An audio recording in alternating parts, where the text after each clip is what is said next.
Good morning, dear children. So today in biology class we will revise chapter number 2, microorganisms, friend and foe, for the periodic assessment. Okay, so now let us start. What are microorganisms? Microorganisms are living organisms, living creatures that are so small or tiny that they cannot be seen by naked eyes. Means we cannot see them directly through our eyes. We need microscope. They are that much small. We need microscope to observe them. So these organisms, these living organisms are called microorganisms, or they are also called microbes. Microorganisms or microbes.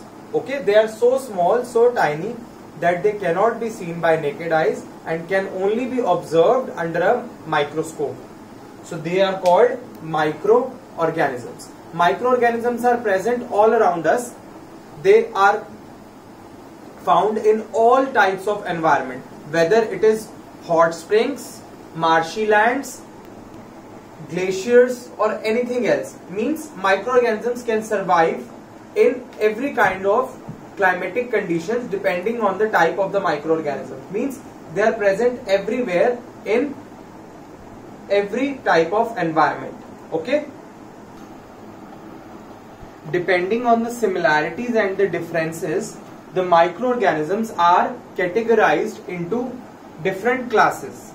The microorganisms are classified into different classes. So there are mainly 5 classes in which the microorganisms are classified. The first one is bacterias. Second, fungi. Third, protozoa. Fourth, viruses. And the fifth one is algae. So the microorganisms are broadly categorized into 5 main classes: bacteria, fungi, protozoa, virus and algae. Okay, so these are the 5 main classes of microorganisms. Now microorganisms are both friendly, they are helping us in various ways, and they are harmful also. They are causing harms, causing diseases in human beings. In your periodic assessment, only the friendly topic, the friendly microorganisms topic will come. Now we will revise that. Now let us see some useful friendly microorganisms. Now let us learn about them. So the first one, microorganisms help in the formation of curd. There is a bacteria called Lactobacillus, as we have already learned while doing the chapter, Lactobacillus bacterium. So this particular bacteria helps in the formation of curd.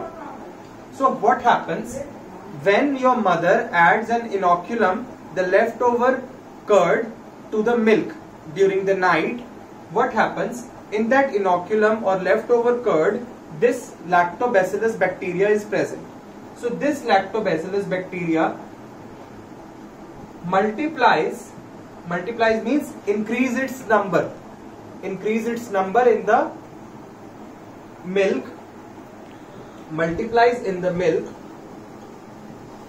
and leads to the formation of curd. The Lactobacillus bacteria is added to the milk in the form of the inoculum, the leftover curd.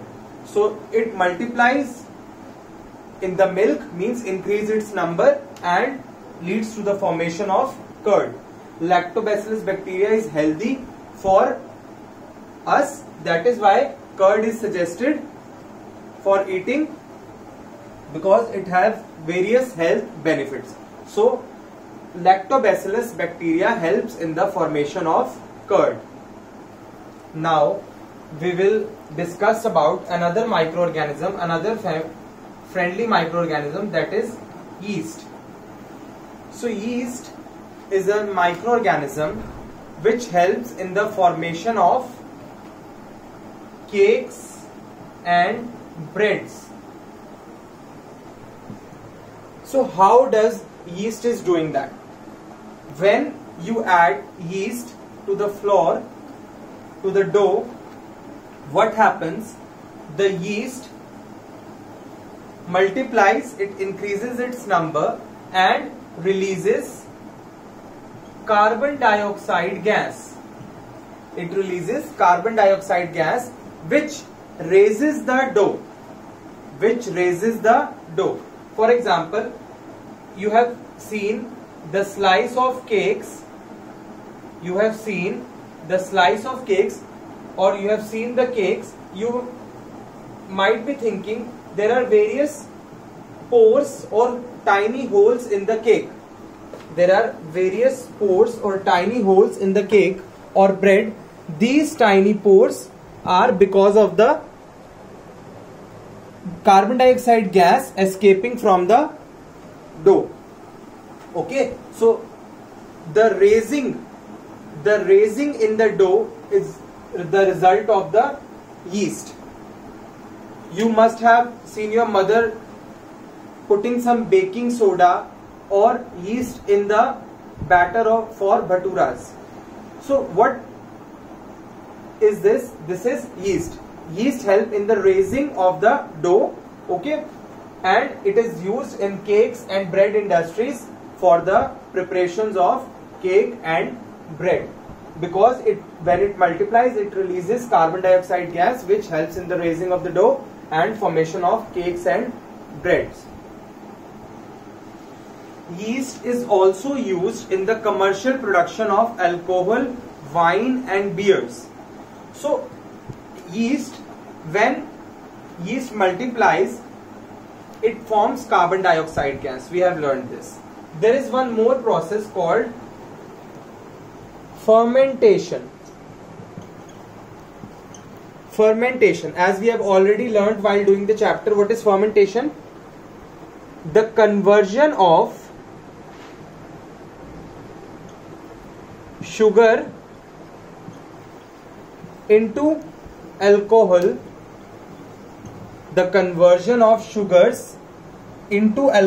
Sugars are carbohydrates which are present in fruits. Okay, so like grapes are fermented in the presence of yeast, and alcohol, wine and beers are produced commercially. For the commercial production, for selling purpose, alcohols, wine and beers, yeast is used. So what is fermentation? The process of conversions of sugars into alcohol by the action of yeast is called fermentation. The process of conversion of sugars into alcohol by the action of yeast is called fermentation. So yeast is also used for the commercial production of alcohol, wines and beer.